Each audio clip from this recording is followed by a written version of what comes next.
Hi ನಮಸ್ಕಾರ. ಖುಷಿಯ ಲೋಕ ಕನ್ನಡ ವ್ಲಾಗ್ಸ್ ಯೂಟ್ಯೂಬ್ ಚಾನೆಲ್ಗೆ ನಿಮ್ಮೆಲ್ರಿಗೂ ಪ್ರೀತಿಯ ಸ್ವಾಗತ.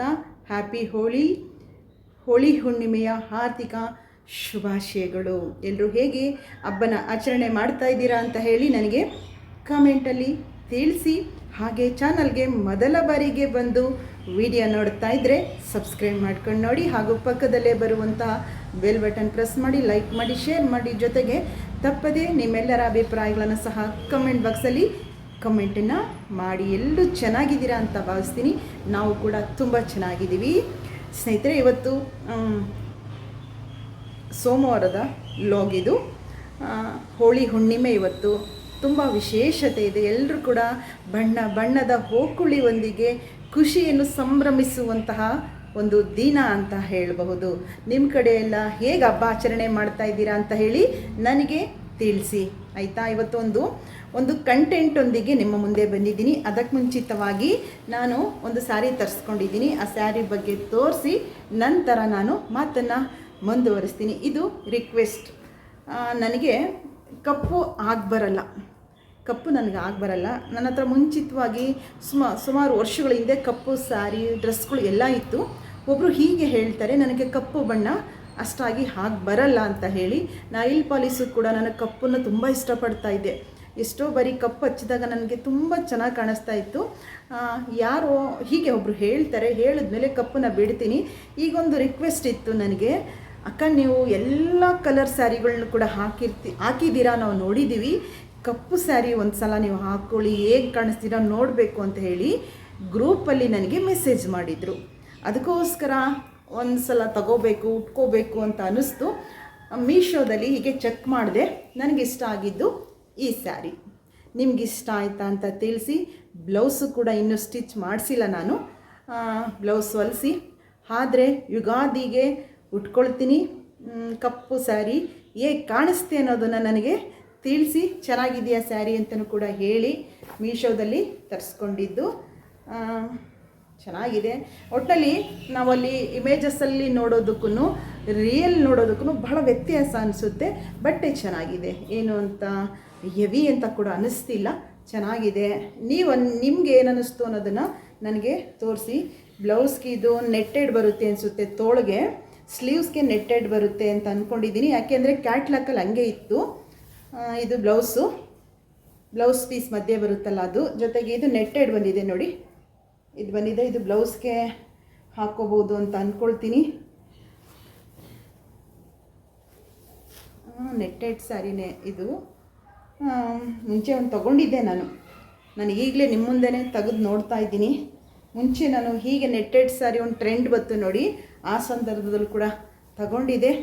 ನನಗೆ ಕಲರು ಬ್ಲ್ಯಾಕ್ ಹುಡುಕ್ತಿದ್ನಲ್ಲ, ಇದು ಇಷ್ಟ ಅಂತ ಅನ್ನಿಸ್ತು. ನೋಡೋಣ, ಒಂದಿನ ಹಾಕ್ಕೊಂಡು ನನಗೆ ಬರಲ್ಲ, ಯಾರಿಗಾದ್ರೂ ಬೇಕಾದರೆ ಕೊಟ್ಬಿಡ್ತೀನಿ. ಒಂದು ಬಾರಿ ಹಾಕ್ಕೋಬೇಕು ಅಂತ ಇಷ್ಟ, ಹಾಕ್ಕೊಂಡು ನೋಡ್ತೀನಿ ಹೇಗೆ ಕಾಣಿಸುತ್ತೆ ಅಂತ ಹೇಳಿ. ನೀವು ಹೇಳಿ ನನಗೆ ಈ ಸೀರೆ ಹೇಗೆ ಇದೆ ಅನ್ನೋದನ್ನು ನನಗೆ ತಿಳಿಸಿ ಆಯಿತಾ. ಇವತ್ತು ಕಂಟೆಂಟು ಅಂತ ಹೇಳಿದೆ, ಯಾವ ಕಂಟೆಂಟು ಅಂತ ನಿಮಗೆ ಹೇಳ್ತೀನಿ. ನನಗೆ ಗೊತ್ತಿರಲಿಲ್ಲ ನೋಡಿ, ಫುಲ್ ನೆಟ್ಟೆಡ್ ಇದೆ. ನಾನು ನೋಡೇ ಇಲ್ಲ ನಾನು ನೆಟ್ಟೆಡಿದೆ, ನಾನು ನೋಡ್ಕೊಂಡೇ ಇಲ್ಲ. ನನಗಲ್ಲಿ ಏನು ಮೀಸೋದಲ್ಲಿ ಚೆಕ್ ಮಾಡಬೇಕಾದ್ರೆ ಕ್ಯಾಟ್ಲಾಕಲ್ಲಿ ಒಂದು ಹುಡುಗಿದು ಇಮೇಜಸ್ ಕೊಟ್ಟಿದ್ದರು, ಸ್ಲೀವ್ಸಿಗೆ ಮಾತ್ರ ನೆಟ್ಟೆಡಿತ್ತು. ನಾನು ಅದೇ ಇರಬೇಕು ಅಂತ ಅಂದ್ಕೊಂಡೆ. ನೋಡೋಣ, ನಂಗೆ ನೆಟ್ಟೆಡ್ ಅಷ್ಟು ಇಷ್ಟ ಇಲ್ಲ, ತುಂಬ ತೆಳುವಾಗಿರುತ್ತೆ, ನನಗಿಷ್ಟ ಆಗಲ್ಲ. ನೋಡ್ತೀನಿ, ನಿಮ್ಗೆ ಏನು ಅನ್ನಿಸ್ತು ಅಂತ ಹೇಳಿ ನನಗೆ. ಸೀರೆ ಚೆನ್ನಾಗಿದೆಯಾ ಫಸ್ಟು ನೀವು ಹೇಳಿ ಅಭಿಪ್ರಾಯನ ನೋಡಿ.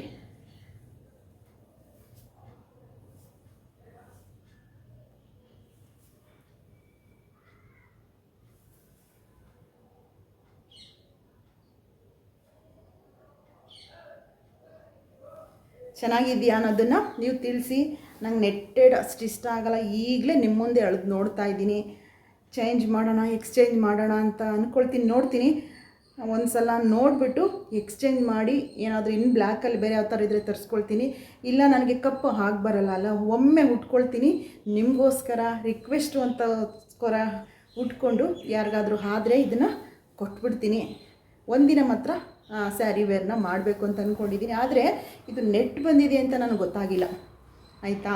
ನೋಡೋಣ, ಇನ್ನೊಂದು ಸಲ ಕ್ಲೀನಾಗಿ ಚೆಕ್ ಮಾಡಿ ನಾನು ಆಮೇಲೆ ಎಕ್ಸ್ಚೇಂಜ್ ಮಾಡೋ ಥರ ಇದ್ದರೆ, ರಿಟರ್ನ್ ಏನಾರು ಮಾಡೋ ಥರ ಇದ್ದರೆ ಮಾಡುವಂಥದ್ದನ್ನು ಮಾಡಿ ನೋಡೋಣ. ಇದು ಎಕ್ಸ್ಚೇಂಜ್ ಮಾಡಬೇಕಾ ಬೇಡವಾ ಅಂತ ಹೇಳಿ. ಏಕೆಂದರೆ ನಂಗೆ ನಿನ್ನೆ ಬಂತು ಸ್ಯಾರಿ, ನಾನು ಅಳೆದು ಕೂಡ ನೋಡಿರಲಿಲ್ಲ, ನಿಮ್ಮ ಸಮ್ಮುಖದಲ್ಲೇ ನೋಡ್ತಾ ಇದ್ದೀನಿ. ನೆಟ್ಟಿರೋದೇ ನನಗೆ ಒಂದು ಅಸಮಾಧಾನ ಅನ್ನಿಸ್ತಾ ಇದೆ. ಯೋಚನೆ ಮಾಡ್ತೀನಿ ಇಟ್ಕೊಳ್ಳ ಬೇಡವಾ ಅಂತ ಹೇಳಿ. ಇಟ್ಕೊಂಡ್ರೆ ಯುಗಾದಿ ಹಬ್ಬದ ದಿನ ಬ್ಲೌಸನ್ನು ಸ್ಟಿಚ್ ಮಾಡಿಸಿ ನಿಮ್ಮ ಮುಂದೆ ಉಟ್ಕೊಳ್ಳುವಂಥದ್ದನ್ನು ಮಾಡ್ತೀನಿ. ಕಪ್ಪು ಚೆನ್ನಾಗಿ ಕಾಣಿಸ್ತಾ ಇದೆ, ಆದರೆ ನೆಟ್ ಬಂದುಬಿಟ್ಟಿದೆ. ನೆಟ್ ಇಷ್ಟ ಇಲ್ಲ ನನಗೆ. ನೋಡೋಣ. ಹಾಗೆ ಇವತ್ತು ಒಂದು ಒಳ್ಳೆ ಕಂಟೆಂಟೊಂದಿಗೆ ನಿಮ್ಮ ಮುಂದೆ ಬಂದಿದ್ದೀನಿ ಅಂತ ಹೇಳಿದೆ. ಏನಪ್ಪ ಕಂಟೆಂಟು ಅಂತ ಹೇಳ್ತೀನಿ ಸ್ನೇಹಿತರೆ. ದೇವಸ್ಥಾನಗಳಿಗೆ ಹೋದಾಗ ನಾವು ಮುಖ್ಯವಾಗಿ ಒಂದು 3ರಿಂದ 4 ವಿಷಯನ ನಾವು ಪಾಲನೆ ಮಾಡಬೇಕು. ಆ ವಿಷಯ ಯಾವುದು ಅಂತ ಹೇಳಿದ್ರೆ, ನಾವು ದೇವಸ್ಥಾನಕ್ಕೆ ಹೋದಾಗ ದೇವಸ್ಥಾನದ ಹೊರಗಡೆ ನಲ್ಲಿಗಳು ಅಂತೂ ಖಂಡಿತ ಇರುತ್ತೆ. ಕೈ ಕಾಲನ್ನ ತೊಳ್ಕೊಂಡು ಹೋಗೋದು ತುಂಬಾ ಒಳ್ಳೆಯದು ಅಂತ ಹೇಳ್ಬೋದು. ನಾವು ಕೈ ಕಾಲನ್ನ ತೊಳ್ಕೊಂಡು ಹೋಗ್ತೀವಿ. ಹೋದ್ಮೇಲೆ ಕೈಕಾಲು ತೊಳ್ಕೊಂಡು ನಾವು ಹೋದ್ಮೇಲೆ ಹೊಸ್ತಿಲ ಹತ್ರ ಹೋಗ್ತೀವಿ. ಮುಖ್ಯ ದ್ವಾರದ ಮುಂದೆ ಹೋಗ್ತೀವಲ್ಲ, ಆವಾಗ ನಾವು ಮುಖ್ಯ ದ್ವಾರದ ಹೊಸ್ತಿಲಿರುತ್ತಲ್ಲ, ಬಲಗೈಲಿ ನಮಸ್ಕಾರ ಮಾಡಿಕೊಂಡು ಒಳಗಡೆ ಬಲಗಾಲ ಹಾಕ್ಕೊಂಡು ನಾವು ಪ್ರವೇಶ ಮಾಡಬೇಕು. ಪ್ರವೇಶ ಮಾಡ್ತೀರಾ, ಹೋಗ್ತೀವಿ. ಯಾವತ್ತೂ ಕೂಡ ದೇವರ ಮೂರ್ತಿ ಇರುತ್ತಲ್ಲ, ಭಗವಂತನ ಮೂರ್ತಿಯ ಎದುರಿಗೆ ಡೈರೆಕ್ಟ್ ಸಮವಾಗಿ ನಾವು ನಿಲ್ಲಬಾರ್ದು.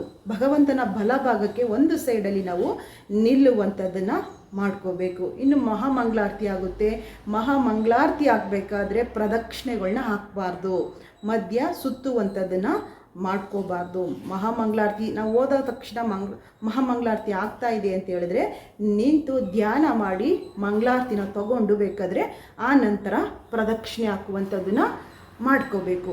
ಜೊತೆಗೆ ದೇವಸ್ಥಾನಗಳಲ್ಲಿ ನಾವು ಮಂಗಳಾರತಿ ತಗೋಬೇಕಾದ್ರೆ ಬಲಗೈಯಿಂದ ನಾವು ಒಂದು ಕೈಯಿಂದ ಮಂಗಳಾರತಿನ ತಗೋಬೇಕು. 3 ಬಾರಿ ತಗೋಬೇಕು.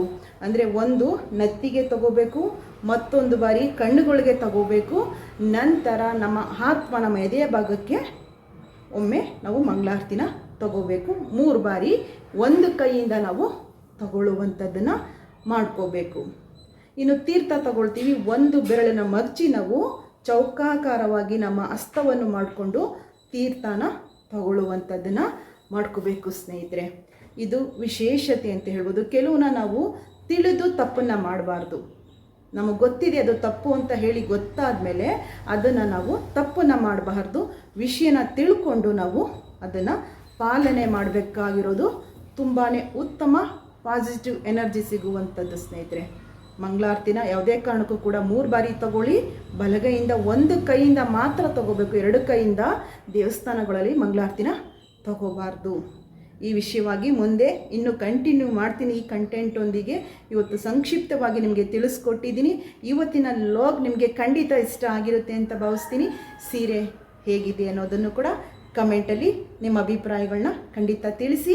ಚಾನಲ್ಗೆ ಹೊಸದಾಗಿ ಬಂದಿರುವಂಥವರು ಸಬ್ಸ್ಕ್ರೈಬ್ ಮಾಡ್ಕೊಂಡು ನೋಡಿ, ಹಾಗೂ ಪಕ್ಕದಲ್ಲೇ ಬರುವಂತಹ ಬೆಲ್ ಬಟನ್ ಪ್ರೆಸ್ ಮಾಡಿ, ಲೈಕ್ ಮಾಡಿ, ಶೇರ್ ಮಾಡಿ. ಜೊತೆಗೆ ತಪ್ಪದೆ ನಿಮ್ಮೆಲ್ಲರ ಅಭಿಪ್ರಾಯಗಳನ್ನು ಸಹ ಕಮೆಂಟ್ ಬಾಕ್ಸಲ್ಲಿ ಕಮೆಂಟನ್ನು ಮಾಡಿ. ಮುಂದಿನ ಲಾಗಲ್ಲಿ ನಿಮ್ಮ ಮುಂದೆ ಬರ್ತೀನಿ. ನಮಸ್ಕಾರ.